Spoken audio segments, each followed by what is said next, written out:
Hello everyone, this is the Pressure Prince with our World of Tanks SGTA technique lesson, this time hosted by one and only Wasp of SGTA. It's a player who plays extremely well and knows a lot about the game. And this is going to be weak spots. Back to TeamSpeak we go. To be professional So, yeah. at all. Take Not it in the away, slightest Wasp. even. Yeah, there you go. Already talking over Yeah. intros again. Told you It's I'm good alright. at that. It's alright. Every time Velu streams, he's like 3, 2, and then I start talking. One might say I have trouble with numbers, but don't believe any of that. Accurate sense of timing.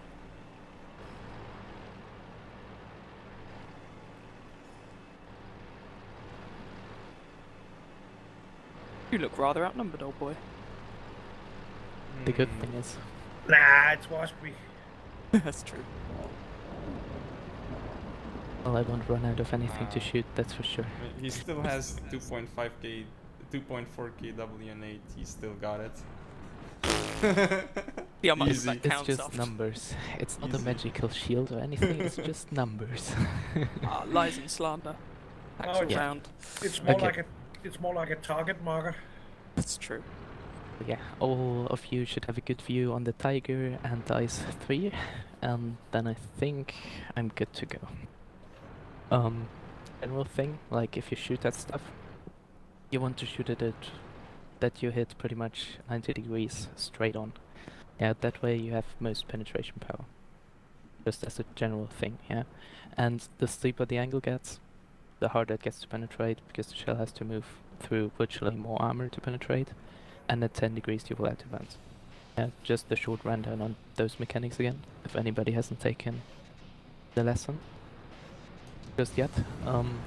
So that also comes into account when you want to aim for stuff, yeah. Usually what you have as weak spots, as quite common ones, are low front plates. They're usually weaker than upper front plates. Yeah, that goes for nearly every tank. So there are two kind of types of front plates.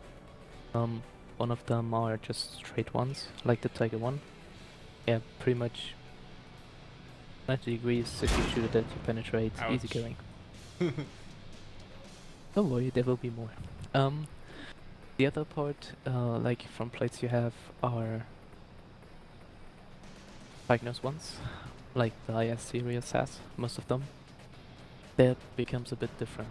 Yeah, if you're facing one of those pike nose tanks heads on, what you want to do is actually shoot the lower front plate. Yeah, because you have the best angle towards it, kind of. The upper front plate is already pre-angled, quite naturally, so don't shoot that one. Yeah, you might still penetrate because it's not the strongest at some point, but most of the time it will give you a harder time penetrating that than the lower plate.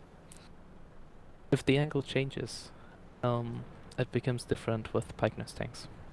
Yeah, because if you're shooting from like 45, 35 degrees, you suddenly have a pretty strong lower front plate, because it's angled, and a pretty weak upper front plate, because it's not angled anymore.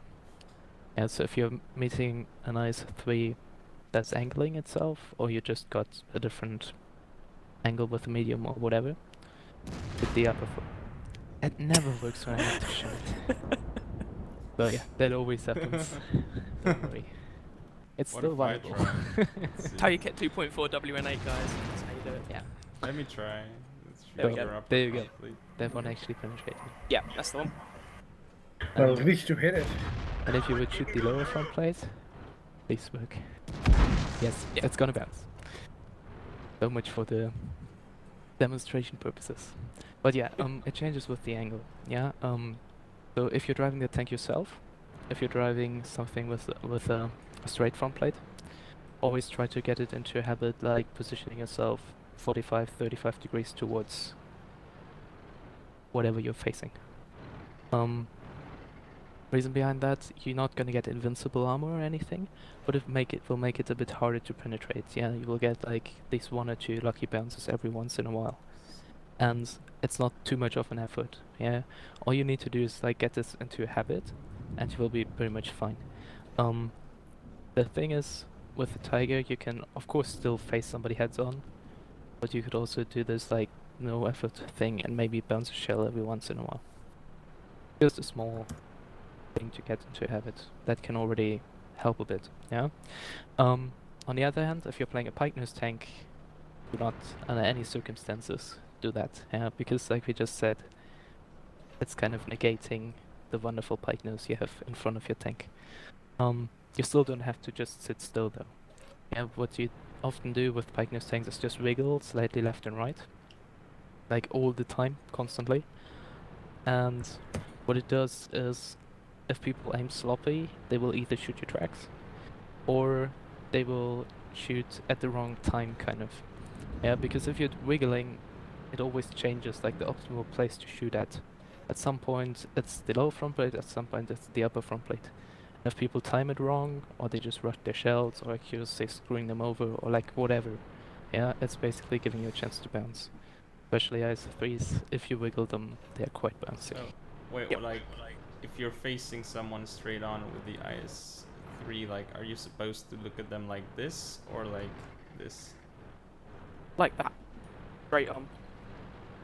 It's pure straight on, like no Yeah. angling whatsoever.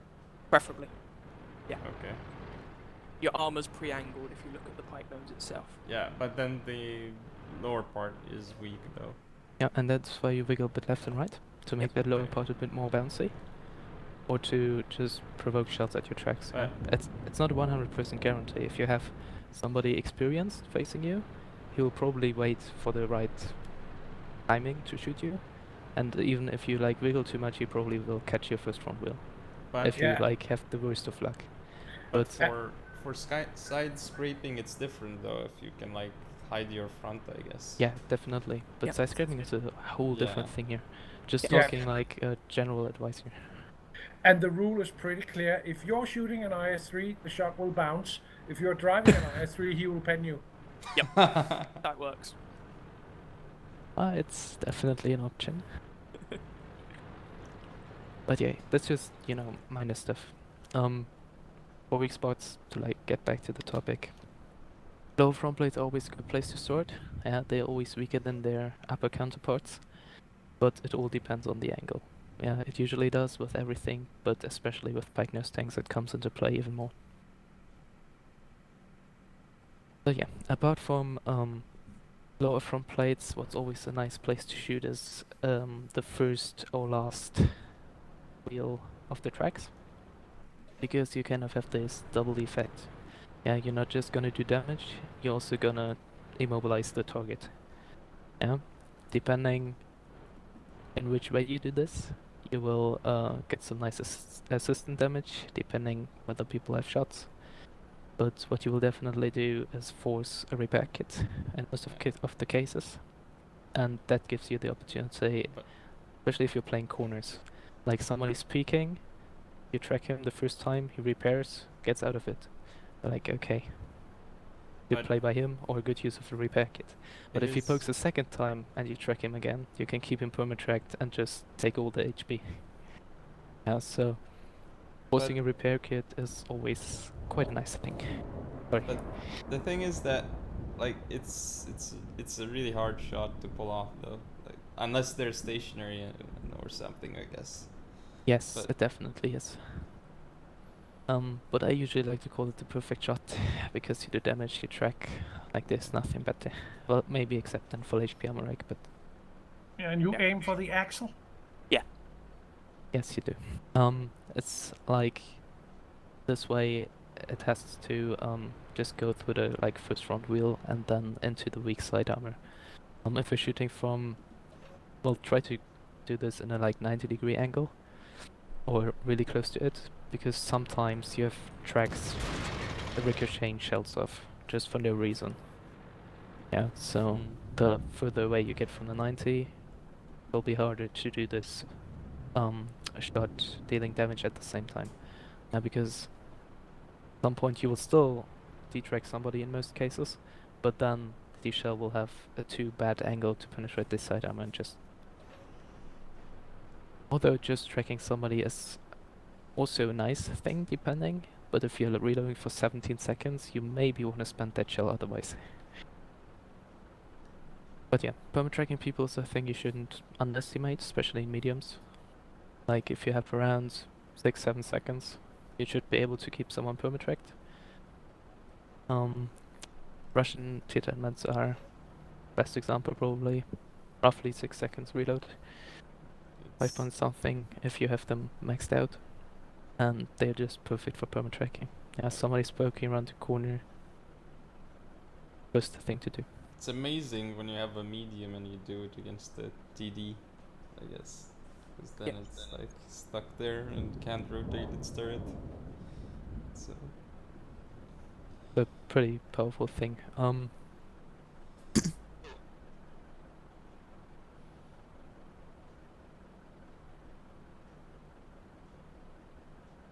I could, but in most of the cases I won't do damage at the same time.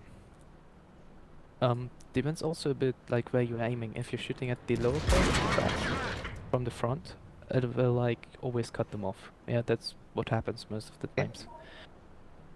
But since there's nothing behind the tracks, like hull-wise, to get penetrated, you don't do damage at the same time. Like if you aim a bit higher, there is a slightly bigger chance you will still do damage at the same time, but that's not guaranteed. Yeah. There are tanks that works better with and tanks that works worse with, but usually tracking from the front, hard to do damage at the same time. Okay. Ready to fire. Target unlocked. Target acquired. Ready to fire. Let's So find yeah, another apart target. from those two places to shoot, you have The track. Get going. a quite big variety of weak spots, but they all usually come in the same shape. Yeah. What you have a lot are machine gun ports or driver's hatches or viewports, and of course most tanks have a commander's cupola. E5 is quite a prominent one, you can't miss it. And tanks like the IS-3 have them a lot smaller. Yeah, so they come in all varieties. Sometimes easier to spot, sometimes harder. sometimes it's hard to penetrate it, like, isn't it? Like for the KV4, I'm guessing. I don't know. Mhm. Yeah, E5 as well now. They Okay. buffed it a bit. They're quite tough. Yeah, there are exceptions, like as always to every rule, but most of the tanks, commanders, cupolas will be weak spots. Important thing here as well, don't aim too high. Yeah, because if there's no tank behind it to get penetrated, kind of, you won't do damage. Not a problem for most tanks, but it happens a lot to E75s, for example, because they have a small, I don't know, ring of vents on top, and if you shoot too high, it will just bounce off or don't do damage. It's always, I don't know, for the Tiger you can see it really nicely. It's like the foundation of the cupola.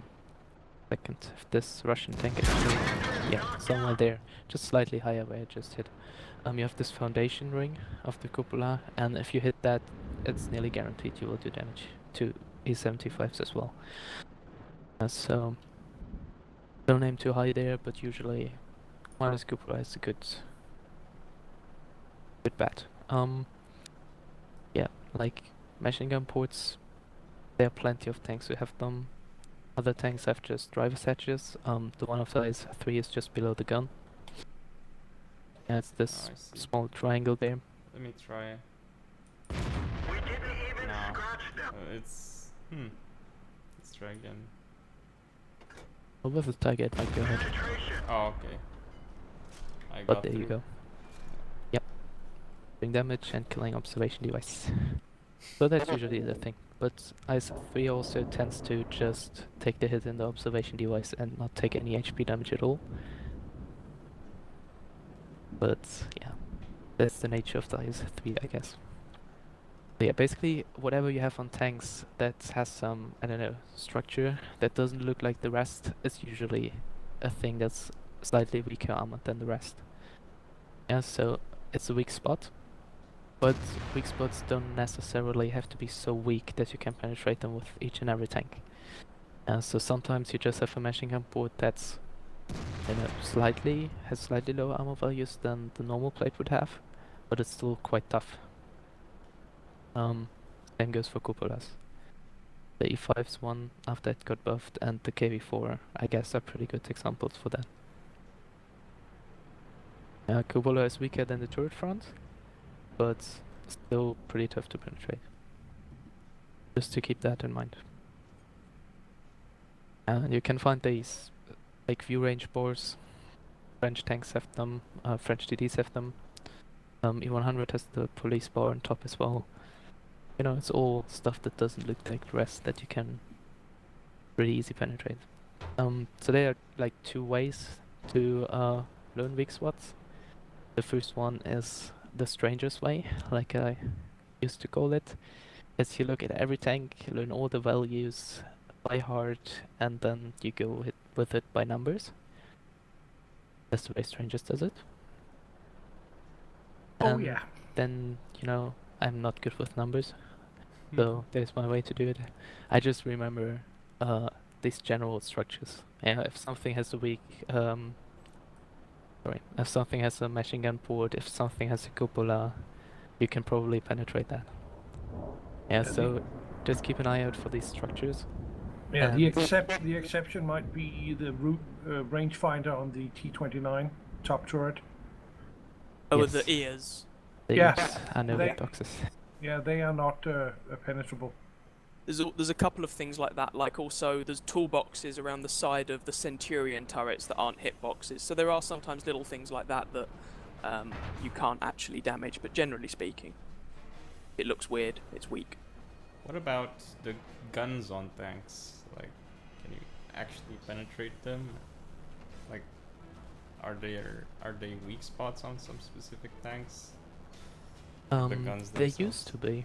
There Usu- was so go some, I don't know whether it was intentional, but Jagd Tiger had it for a really, really long time, that you could penetrate it through the gun.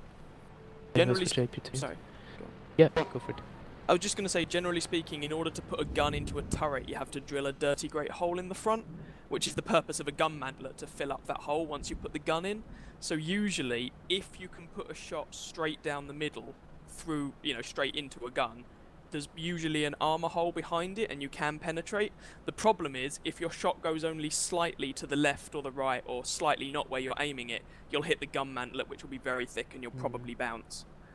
So some good examples of tanks where you can penetrate the guns. The AT-2, the British tank destroyer, you can put a shot straight through the gun of that, for example.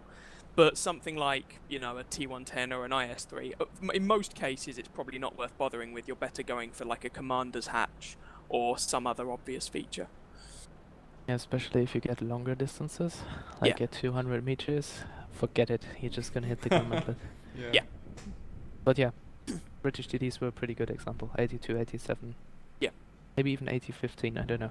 But yeah, those Yes, for those it Another- works. another good example, the AT-15. But it's more a gimmick thing. Yeah, in general, you Yeah. have, like you said, gun mantlet, pretty strong turret armor. You probably don't want to aim there. But yeah, but if like nothing works and you have one of these tanks you just can't penetrate for your life, yeah, googling it usually helps as well. Yeah, it's a quick, I don't know, 2-minute thing if it's just for one tank, and it can eliminate a lot of trouble. You want to know really, really specific weak spots. Does wiggling in like every tank work, or is it specific? Yes, it does. I mean, it makes it harder to hit, but it also throws off your aim. Yeah, so you have to kind of play what you value more. Yeah, because in tanks with straight armor plates, like the Tiger 1, if you angle 45 degrees, it's like reaching the as good as it's going to get, kind of. Yeah, because if you decrease the angle by wiggling, you're not going to get more out of it. Yeah, so you probably want to keep it there, and then you still use your accuracy to fire back, rather than just keep wiggling and throwing off your aim. The other On thing- IS-3s, sorry, go on the on. other hand, if you like stand still, they have enough time to aim for which plate suits them. Yeah, so there you maybe want to bargain rather to make it harder to get shot, especially in a bouncy tank like that. And then The forget other about thing is, that. sorry. Yeah, you first. I was going to say the other thing is if you've got a gun with a really fast reload time, so like for example the Comet, you're probably not going to want to wiggle too much because you'll throw your aim off and you don't have that much time between shots. If you've got a gun with a really long reload, you've got plenty of time to wiggle your tank before you're going to be ready to shoot anyway, so you might as well. So you're probably better off wiggling in something like an IS-3, for example, compared with a Tiger, which has got a much faster reload, so you don't have as much time to do it, and you're probably just going to throw your aim off by doing so. Yeah. The other option, what you can do, but that needs a lot of training, a lot of trying, a lot of trial and error. It's like, if you know roughly the reload of the tank you're facing, you can just try to twitch like a split second before he's going to reload and shoot. Or if you have XVM. Yeah. I don't know, not using mods, so don't ask me. Basically, what you want to do is like most people, they shoot the instant they are loaded. Yeah, just try not to waste DPM or whatever, I don't know. But especially if things change, like 1 second or 2 seconds before they are reloaded, they don't adapt to it. Yeah, so if you do this last minute twitch of your tank, like giving him your track to shoot or just making it harder to, you know, slightly over angling, so it's even harder to penetrate you, it can help to bounce a shot or two more. A tank that really nicely works in SD75 because it has this beautiful engine, and if you do this twitching, you actually get quite a lot of armor, like on top, if people keep aiming for the same place. Just the thing you need to like try a lot, because what happened to me at the beginning was I always over-angled, and suddenly they were still aiming for the same place. That wasn't the problem. The thing is just that I suddenly put my first front wheel there instead of just a really steeply angled up front plate. Yeah, so that's the thing you need to kind of get used to, just play around with, and it's not a 100% guarantee. Yeah, can always go wrong, or they still adjust for, I don't know, whatever reason. Target acquired. It's always just with stuff like that, that's not a 100% guarantee. It's just things you can do to make it more probable that it will happen.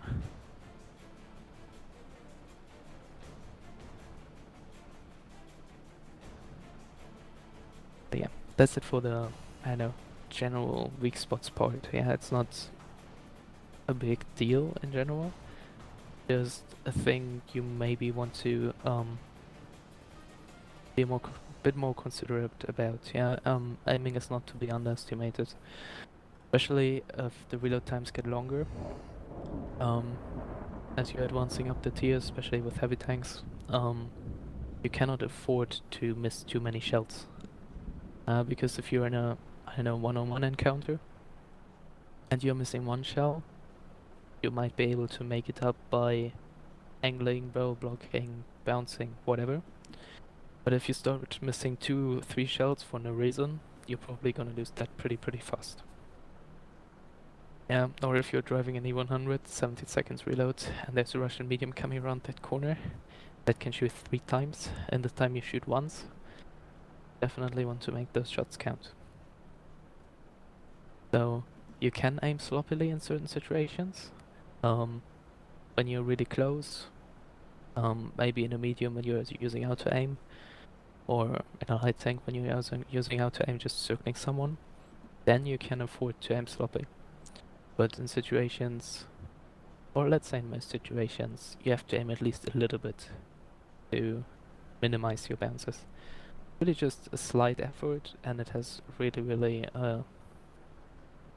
huge impact on how well you perform. Yeah.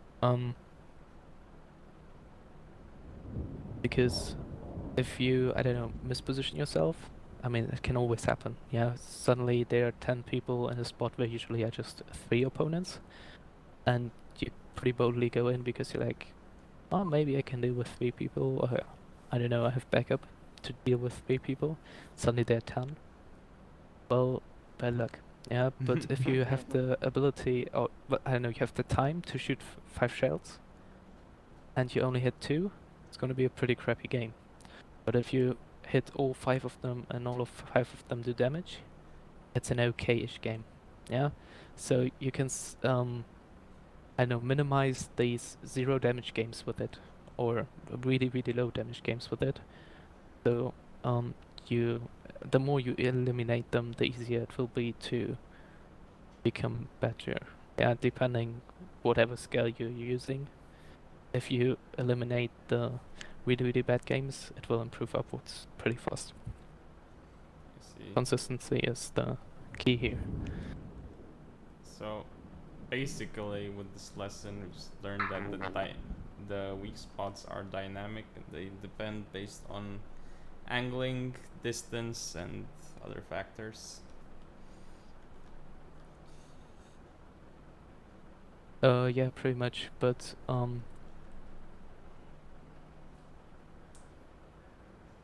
the whole point is more like you becoming more conscious where you're aiming at. I don't know, we usually have people with different battle counts, especially when you're starting off with like, I don't know, 2k, 3k games. Aiming is probably the least of your worries at that point. But if you get higher and higher with your battle counts, you start doing things without thinking about them. Like if you got these angling habits into your mind, you're just gonna keep doing it, and then you have, well, let's say, free brain space to worry about stuff like where to shoot, am I getting flanked, maybe I should relocate, is RT aiming for me. That's actually the thing I'm thinking the most. Yeah, I'm so paranoid about RT, it's not even fun anymore. Oh yes. Yeah. Yeah. Maybe worrying a bit less about RT in some cases can help as well. Yep. But yeah, in general, aiming is a thing not to be underestimated, yeah. Admit it, Waspy. Archie forces you not to camp. No, it's the other way around. No comment. I'm going for the biggest rock I can find. Then GC is still gonna kill me. That is just, yeah, best day ever. Everybody loves RT. Oh yeah. That's why we have it. Yeah, a small thing that's also is kind of related to weak spots. I usually like to do it in at the end of this lesson as well. It's called overmatching. It's a nice little mechanic. Basically what it does is usually you would say at 10 degrees or below 10 degrees everything is gonna add to bounce. Yeah, no matter what you're shooting at, it has to add to bounce. That's the rule. But as always, there's an exception, and that's overmatching. What it means is like, if the caliber of your gun is 3 times bigger than the nominal armor value you're shooting at, you're always going to penetrate no matter the angle. Thing is, that only goes for AP and APCR shells. With heat shells, you can try that all day, every day, it's not gonna happen. Yeah, but with AP and APCR shells, this is a quite... Well, it's more a gimmick mechanic than anything else. But on certain tanks that are quite prone to it, it works really nicely. Like IS3. Like Yeah. the IS3. So, buffer, if you wouldn't mind. You want me to shoot you? Yes, but just once. I wouldn't mind. Here it comes. Really nicely done. So yeah, Target unlocked. everybody have a good look. That's basically the turret roof. Yeah, it's around 20 to 30 millimeters. 20. Yeah, and Buffer was shooting it with a 122mm gun. So that's overmatching material. Yeah, as you see, the angle is pretty steep. So you probably would expect it to out of bounds. But what it does, it penetrated, it did damage, and it's quite reliable as well. Before the HD changes, the turret roof was a bit bigger and easier to hit. But it's still possible these days. Yeah, nothing wrong about it. So, apart from shooting the upper front plate or the lower front plate, depending how nice 3 is angled. You can also scrap all of that and just keep shooting him over and over and over in the turret roof. It's quite annoying, and it works especially nicely in tanks that are higher than the IS-3. Yes, you can kill me now. Close fire exercise. Enemy vehicle Yeah, that destroyed. always works nicely. The turret roof. Yeah. But yeah, so you can basically render the whole armor or whole armor of the IS-3 useless if you have a slightly higher position. You can just keep shooting this turret roof over and over. It's a gimmick thing. But for your standard Russian 122mm, you can roughly say that you're gonna overmatch 30 to 40mm. And you can use that on certain tanks. Yeah, one example is the IS-3 turret roof, like you've seen. Others are the tortoise. It has above the gun more like triangle-ish thingy, which can also be overmatched every time. Then you have whenever you're meeting French TDs, and they're just slightly angling, and you see the side at a really steep angle, always shoot the side. Always gonna penetrate. Especially when you have like higher tier ones, like the Foch or the Foch 155. You can, of course, shoot the rear range bar, or you can try to hit this tiny low front plate, or you could skip all the effort and just keep overmatching the side. Yeah, so they're different approaches to it. Yeah, if you know these gaming spots on certain tanks, you can skip all the really, I don't know, tedious aiming, and you can just use these overmatching spots instead. Well, certain tanks don't have these gimmick spots, do they? No, like most of the tanks you will have to aim for, I'm afraid. Otherwise it would be too easy. But like whenever I meet an IS-3, I just remember that you have this turret roof to shoot, and it helps killing those a lot. Yeah, especially if you usually have trouble penetrating IS-3s because they're quite bouncy. They have spaced armor at the sides. It's a hard tank to penetrate if people are wiggling and stuff. But Unless you're if you- driving it, of course. well, even if you're driving it, I think it's pretty strong at the moment, to say the least. But either way, is a thing that works on certain tanks. Yeah, on other tanks you have different approaches to killing them, probably. Another example would be E100 versus IS-4. Kinda sad because I really like the IS-4, but that's one of his big weaknesses. IS-4 is the same trouble as the IS-3, yeah, weak turret roof. And since the E100 is a lot taller than the IS-4, you can easily shoot the turret roof. Or if they're side scraping, you can shoot their engine deck. Will all get overmatched because the 15 centimeter is quite big. Yeah, but you can use it on certain tanks. It's a gimmick thing. Yeah, just keep in mind if you are getting penned from a weird angle, it was probably overmatching. That was working there.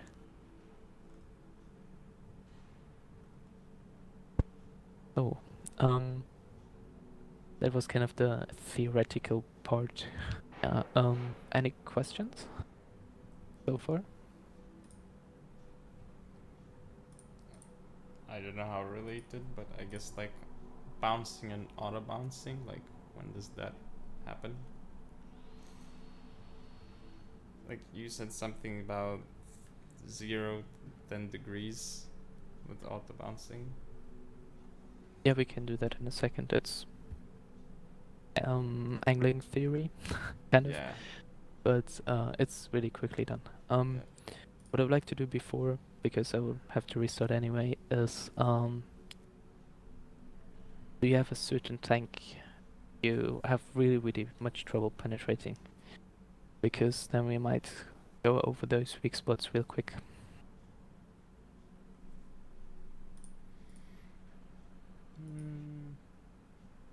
in my case, it's the American heavy line top tiers, like the tier 9 and 10 specifically.